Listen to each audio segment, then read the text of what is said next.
Good evening बच्चों। Morning के session में हमने साबुन की शोधन क्रिया के अंतर्गत मिसेल का निर्माण पढ़ा था हमने कि मिसेल कैसे कैसे बनता है, और उसके आगे साबुन अपनी शोधन क्रिया किस प्रकार से करते हैं या साबुनों की शोधन क्रिया कैसे होती है, इसके बारे में हम पढ़ेंगे। तो आप लोग भी हेडिंग डाल लीजिए, साबुन की शोधन क्रिया। साबुन का प्रयोग जो है हम गंदगी को साफ करने के लिए करते हैं। और गंदगी क्या होती है? गंदगी अक्सर तैलीय पदार्थ या वसा जो है वही धूल से चिपक कर कपड़ों को गंदा कर देती है, और वही आपकी जो है गंदगी होती है। तो उसको साबुन कैसे साफ करता है और क्या प्रोसेस होती है, इसके बारे में आप लोग नोट करें। साबुन का प्रयोग गंदे कपड़ों को साफ करने में किया जाता है। धूल व तैलीय पदार्थों के जमा होने के कारण कपड़े गंदे हो जाते हैं। जल तैलीय पदार्थों को भिगोने में सक्षम नहीं होता है। मिसल के निर्माण के समय मैं आपको बता चुकी हूँ कि आपका जो साबुन है, जिसका सामान्य सूत्र आप लिखते हैं RCOONA या RCOOK, वो दो भागों में विभाजित हो जाता है। सोडियम या पोटेशियम धनायन जो होता है वो अलग, और बाकी RCOO- जो है एक इकाई बन जाती है। उसमें भी RCOO- इकाई जो होती है वो दो भागों को बताती है। R जो कि एक एल्किल समूह है, R इंडिकेट करता है हाइड्रोकार्बन को, और COO- जो है वो एक ध्रुवीय समूह को प्रदर्शित करता है।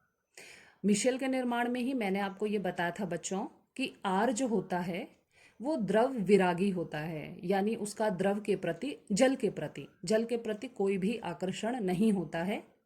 लेकिन जो आपका ध्रुवीय भाग होता है COO-, उसका जल के प्रति आकर्षण होता है। तो ये दोनों अपोजिट काम करते हैं। R जो होता है यानी हाइड्रोकार्बन समूह जो होता है, उसका जल के प्रति तो आकर्षण नहीं होता है, लेकिन तेल, गंदगी, इसके प्रति आकर्षण होता है। तो ये जो भाग होता है आपका हाइड्रोकार्बन भाग R जो होता है, क्योंकि इसका आकर्षण गंदगी के प्रति होता है, तो ये वहां जाकर जो है चिपक जाता है। और दूसरी तरफ जो आपका COO- जो ध्रुवीय समूह है, जिसका आकर्षण जल के प्रति होता है, वो वहां जाके अटैच हो जाता है। तो जल तेलीय पदार्थों को भिगोने में सक्षम नहीं होता है, लेकिन साबुन के ऋणायन RCOO- का हाइड्रोकार्बन समूह ऐसा कर सकता है। यानी हाइड्रोकार्बन समूह जो R होता है वो तेलीय पदार्थों को भिगोने में और उनसे चिपकने में समर्थ होता है। जब गंदा कपड़ा साबुन के विलयन में भिगोया जाता है तो RCOO- का R समूह यानी हाइड्रोकार्बन समूह जो होता है वसीय गंदगी को विलय कर देता है, उसको घोलना शुरू कर देता है। R हाइड्रोकार्बन समूह जो होता है वो वसीय गंदगी को घोलना शुरू कर देता है, विलय करना शुरू कर देता है, और मिशेल का निर्माण होता है। जब कपड़े को जल के साथ खंगाला जाता है, उसके बाद कपड़े को साफ करने के लिए जल डाला जाता है, साबुन लगाने के बाद कपड़े को साफ करने के लिए जल डाला जाता है, तो जो R आपका हाइड्रोकार्बन भाग है, क्योंकि वो गंदगी को तब तक घोल चुका होता है, और उसका जो ध्रुवीय भाग होता है COO-, वो क्योंकि जल में घुलनशील होता है, तो जैसे ही हम जल को कपड़े के ऊपर डालते हैं, वो ध्रुवीय भाग जल में मिलकर जल के साथ जो है गंदगी को लेकर बहना शुरू कर देते हैं, और इस तरह से आपका जो गंदा कपड़ा होता है वो साफ हो जाता है। बच्चों कंफ्यूज नहीं होंगे, ध्यान रखने वाली बात इसमें यह है कि RCOO- का जो दो भाग होते हैं, उनमें से एक भाग R जो हाइड्रोकार्बन है उसका तेलीय या गंदगी की तरफ आकर्षण होता है, और COO- जो ध्रुवीय भाग है उसका जल के प्रति आकर्षण होता है। तो जो R भाग है, हाइड्रोकार्बन जो भाग है, वो जल को घोलने में मदद करता है, और जो आपका ध्रुवीय भाग COO- है वो जल के अणुओं को साथ लेकर गंदगी को अपने साथ लेके बहना शुरू कर देते हैं। इस तरह से साबुन की शोधन क्रिया जो है पूरी होती है। आप इसको अपनी कॉपी में लिखेंगे। इसके बाद साबुन तो आप पढ़ चुके हैं और नोट भी कर चुके होंगे। साबुन के बाद आपने देखा होगा कि घरों में प्रयोग किए जाते हैं आपके सर्फ, जिनको हम डिटर्जेंट्स भी कहते हैं, और इन्हीं को कहा जाता है अपमार्जक, और हम कहते हैं संश्लेषित अपमार्जक। बच्चों, क्या होते हैं ये? देखिए, पहले तो अपमार्जक जो है ये एक व्यापक शब्द है, क्योंकि इसके अंदर सारी चीज़ें आती हैं। आपके रसोई में बर्तन धोने के लिए जो हम डिश वॉश यूज़ करते हैं वो भी, आपके जो हैं साबुन जो हैं, आपके बाथिंग सोप जो होते हैं वो भी आते हैं, आपके वॉशिंग सोप भी होते हैं, और डिटर्जेंट यानी सर्फ, जो पर्टिकुलरली हम सर्फ के लिए, सर्फ या डिटर्जेंट्स जो हैं जो पाउडर फॉर्म में होता है उसके लिए हम यूज़ करते हैं। तो आप लिखेंगे संश्लेषित अपमार्जक एक व्यापक शब्द है जिसमें साबुन भी सम्मिलित है, और संश्लेषित अपमार्जकों को ही सिंडेट्स भी कहा जाता है। कहीं कहीं पे हो सकता है पूछा जाए कि सिंडेट्स क्या होते हैं, तो आप लिखेंगे कि संश्लेषित अपमार्जक जो होते हैं उन्हीं को हम सिंडेट्स भी कहते हैं। अब ये होते क्या हैं? तो जैसे आपने पढ़ा था कि साबुन क्या होते हैं, उच्च अवसीय अम्लों के सोडियम या पोटेशियम लवण होते हैं। तो अपमार्जक थोड़ा सा उनसे डिफरेंट होते हैं। क्या होते हैं? संश्लेषित अपमार्जक लंबी श्रृंखला वाले एल्किल बेंजीन सल्फोनिक अम्ल होते हैं। एल्किल समूह भी होता है, और बेंजीन सल्फोनिक अम्ल के ये जो है डेरिवेटिव्स होते हैं। यानी बेंजीन की रिंग यहाँ पे मौजूद होगी, और सल्फोनिक समूह जो है वो आपका ये यहाँ पे स्ट्रक्चर दिया गया है, ये SO2O। एक्चुअली ये अलग से, ये SO3 है, SO3 SO2 यहाँ, और एक ऑक्सीजन अलग से दिखाया गया है, इसको हम बोलते हैं सल्फोनिक। ये यहाँ पे मौजूद होता है, इसकी प्रेजेंस होती है। तो थोड़ा सा डिफरेंस है इसमें स्ट्रक्चर में। यहाँ पे बेंजीन भी मौजूद है, और आपका जो है सल्फोनिक ग्रुप भी मौजूद है। साबुनों के विपरीत जो अपमार्जक होते हैं वो कठोर जल में भी बहुत अच्छे से रिस्पॉन्स देते हैं। आपने अक्सर नोट किया होगा कि सर्दियों में जब पानी ज़्यादा ठंडा होता है तो साबुन अच्छे से कपड़ों पे लग नहीं पाता है, लेकिन सर्फ वहीं पे आप यूज़ करेंगे तो सर्फ चाहे गर्म पानी है आपका या फिर ठंडा पानी है, दोनों में ही अच्छे से काम करता है। तो इसीलिए जो है सर्फ जो है, आप हम आजकल जो है सर्फ डिटर्जेंट्स जो होते हैं इनका प्रयोग ज़्यादा करते हैं, क्योंकि ये आसानी से गंदगी को निकाल लेते हैं। और क्या होते हैं ये एल्किल बेंजीन सल्फोनिक अम्ल के व्युत्पन्न होते हैं। अब बच्चों, अपमार्जक जो होते हैं वो, उनको 3 वर्गों में विभाजित किया गया है, यानी अपमार्जक आपके 3 प्रकार के होते हैं। कौन कौन से होते हैं? ऋणायनिक अपमार्जक होते हैं, धनायनिक अपमार्जक होते हैं, और अनआयनिक अपमार्जक होते हैं। इनके प्रकार के बारे में भी आप लिखेंगे।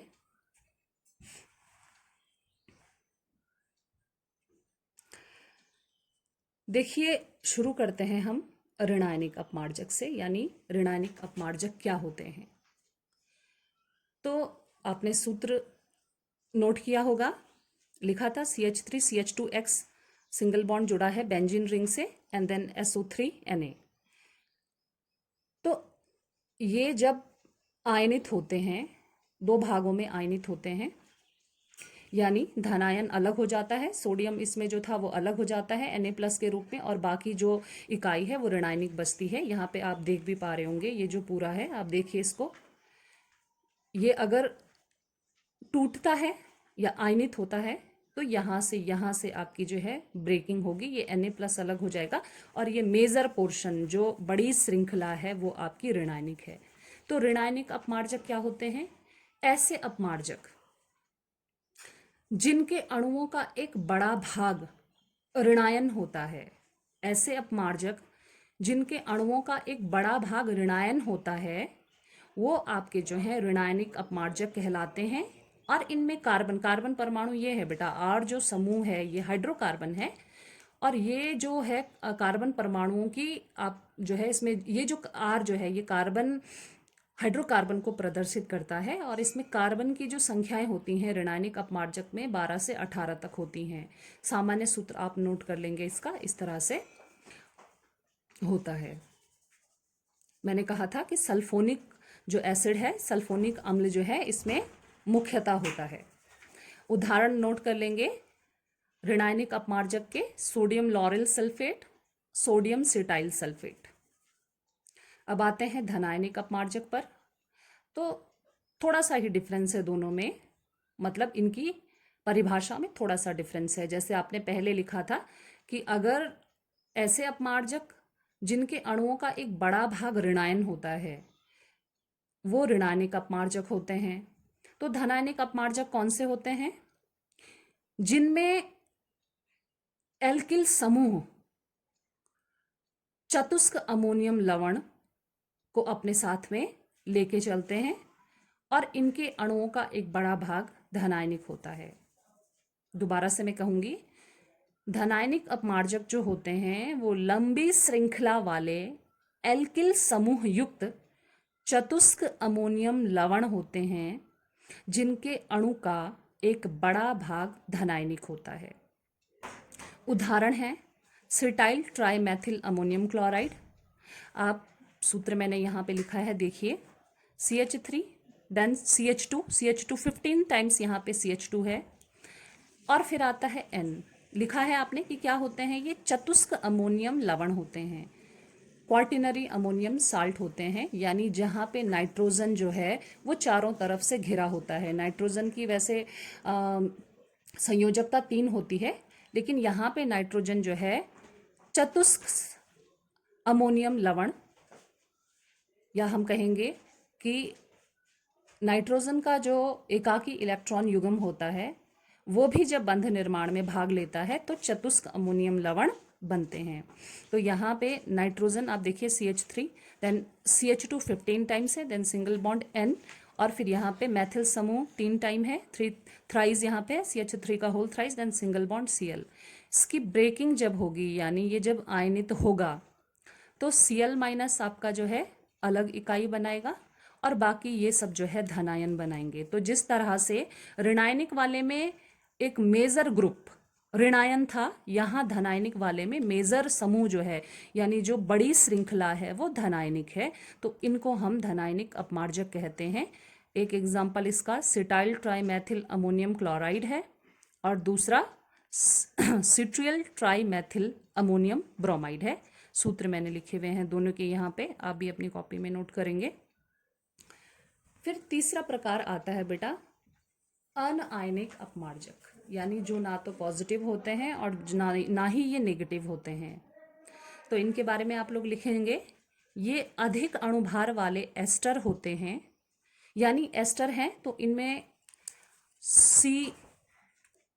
COO समूह जो है मौजूद होगा। और ये कैसे बनते हैं? पॉली एथिलीन ग्लाइकॉल व स्टीयरिक अम्ल के बीच क्रिया के द्वारा बनते हैं ये, यानी पॉली एथिलीन ग्लाइकॉल और स्टीयरिक अम्ल के कॉम्बिनेशन से ये अनआयनिक अपमार्जक बनते हैं। और ये ज्विटर आयन भी बनाते हैं। ज्विटर आयन यानी जहाँ पे पॉजिटिव और नेगेटिव दोनों ही आवेश मौजूद होते हैं।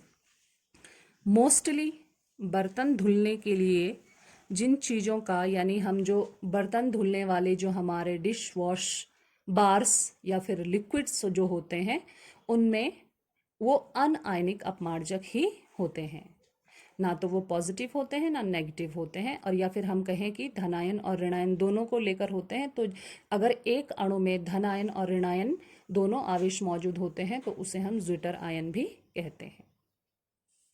तो आपने जो है पढ़ा अभी कि आपके जो अपमार्जक हैं वो 3 प्रकार के होते हैं, ऋणायनिक, धनायनिक और अनायनिक। इसके आगे हम चलते हैं बच्चों,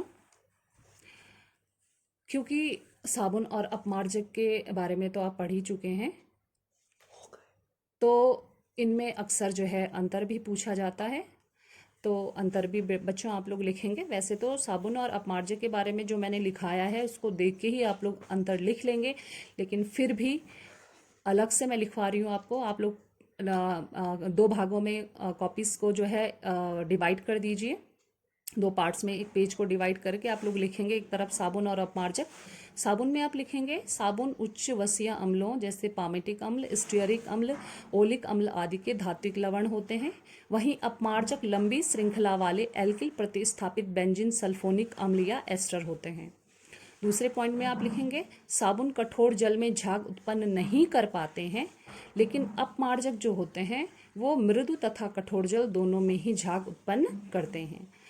थर्ड पॉइंट पे आप लोग लिखेंगे साबुन का जलीय विलयन क्षारीय होता है तथा कोमल वस्त्रों को नष्ट कर सकता है, जबकि अपमार्जक का जलीय विलयन सामान्यतः उदासीन होता है जो कोमल वस्त्रों को हानि नहीं पहुंचाता है। फोर्थ पॉइंट में बेटा आप लोग लिखेंगे साबुन को साधारणतः RCOONA या RCOO के सूत्र से प्रदर्शित किया जाता है, लेकिन अपमार्जक जो होते हैं क्योंकि वो ऋणायनिक भी हो सकते हैं, धनायनिक भी हो सकते हैं तथा अनआयनिक भी हो सकते हैं, तो सबके लिए अपना अलग अलग सूत्र होता है, यानी ऋणायनिक का अलग होगा, धनायनिक का अलग होगा और अनायनिक का जो है अलग सूत्र होगा। फिफ्थ नंबर पे आप लिखेंगे कि साबुन जैव अपघट्य होते हैं, यानी सूक्ष्म जीवों द्वारा इनका विघटन हो जाता है, लेकिन अपमार्जक जो होते हैं वो जैव अनअपघट्य होते हैं, ये आसानी से अपघटित नहीं हो पाते हैं। अपमार्जक जो होते हैं आसानी से अपघटित नहीं हो पाते हैं। फिर एक क्वेश्चन हमेशा पूछा जाता है कि जैव अपघट्य और जैव अनअपघट्य अपमार्जक क्या होते हैं, हम कैसे कहेंगे कि कौन सा जैव अपघट्य है और नहीं है। देखिए बच्चों, और ये भी क्वेश्चन पूछा जाता है कि अपमार्जक का प्रयोग कम से कम क्यों किया जाता है जबकि उनकी शोधन क्रिया अच्छी होती है। तो इसके पीछे एक विशेष कारण है, क्योंकि ये जैव अनअपघट्य होते हैं। ज़्यादातर जो है मोस्टली जो आपके डिटर्जेंट्स हैं वो नॉन बायोडिग्रेडेबल होते हैं, यानी उनको नष्ट नहीं किया जा सकता है। और ऐसी चीज़ें जिनको नष्ट नहीं किया जा सकता है या जो आसानी से डिकम्पोज नहीं होती हैं वो हमारे पर्यावरण के लिए बहुत हानिकारक होती हैं। तो थोड़ा सा आप ये भी नोट कर लीजिए, जैव अपघट्य अपमार्जक, मैंने कहा सारे सारे ऐसे डिटर्जेंट्स नहीं होते हैं लेकिन कुछ होते हैं। तो दो कैटेगरीज में इसको डिवाइड किया गया है। एक है जैव अपघट्य अपमार्जक। क्या होते हैं वे अपमार्जक जिनमें हाइड्रोकार्बन पूंछ यानी आर जो समूह है वो शाखित नहीं होती हैं, यानी वो अनब्रांच्ड होती हैं, उसमें और शाखाएं नहीं निकली होती हैं, यानी उससे और समूह नहीं जुड़े हुए होते हैं, तो वो जैव अपघट्य अपमार्जक होते हैं। एल्किल सल्फेट इसके एग्जाम्पल्स हैं। एल्किल सल्फेटों में श्रृंखला नहीं होती है, अतः ये जैव अपघट्य अपमार्जक होते हैं तथा प्रदूषण उत्पन्न नहीं करते हैं। और इन्हें मृदु अपमार्जक भी कहा जाता है, यानी जो आपके एल्किल सल्फेट्स वाले अपमार्जक जो होते हैं ये जैव अपघट्य होते हैं और प्रदूषण उत्पन्न नहीं करते हैं। जो जैव अपघटित हो जाता है वो प्रदूषण उत्पन्न नहीं करता है। इसके अलावा जो दूसरी कैटेगरी होती है वो आती है बेटा आपके जैव अनअपघट्य अपमार्जक। ये क्या होते हैं? तो जैसे हमने जैव अपघट्य में कहा था कि ये वे अपमार्जक होते हैं जिनमें जो आपका हाइड्रोकार्बन की जो पूंछ होती है वो शाखित नहीं होती है। तो यहाँ पे जस्ट उसका अपोजिट है, वे अपमार्जक जिनमें हाइड्रोकार्बन पूंछ शाखित होती है, ब्रांच्ड होती है, उसमें और भी यानी हाइड्रोकार्बन से और समूह भी जुड़े हुए होते हैं। शाखित होने का मतलब उसमें और भी समूह जुड़े हुए हैं। वे जैव अपघट्य नहीं होते हैं तथा प्रदूषण उत्पन्न करते हैं। पूंछ में पार्श्व श्रृंखला, अब क्यों होते हैं वो, यानी उनको जो है वो क्यों अपघटित नहीं हो पाते हैं? क्योंकि उनमें जो शाखाएं जुड़ी हुई होती हैं, जो पार्श्व श्रृंखलाएं जुड़ी होती हैं, यानी जो साइड चेन जुड़ी हुई होती है, वो जीवाणुओं को श्रृंखला पर आक्रमण करने से तथा श्रृंखला को तोड़ने से रोकती है। यानी जो शाखाएं होती हैं, जो अन्य समूह होते हैं, वो जीवाणुओं को उस अपमार्जक को अपघटित करने से रोकते हैं, उसको तोड़ने से रोकते हैं। ऐसे मोस्टली कौन होते हैं? एल्किल बेंजीन सल्फोनेट, जिनमें एल्किल समूह में शाखित श्रृंखला होती है, ऐसे आपके जैव अपघट्य अपमार्जक होते हैं। इन्हें कठोर अपमार्जक भी कहा जाता है और ये हमारे प्रदूषण के लिए हानिकारक होते हैं। तो बच्चों, यहीं पे आपका जो है चैप्टर नंबर 16 दैनिक जीवन में रसायन खत्म हो जाता है। और आप ये सारे जो नोट्स हैं इनको आपकी नोटबुक में अच्छे से कॉपी करेंगे और याद भी करेंगे। Thank you.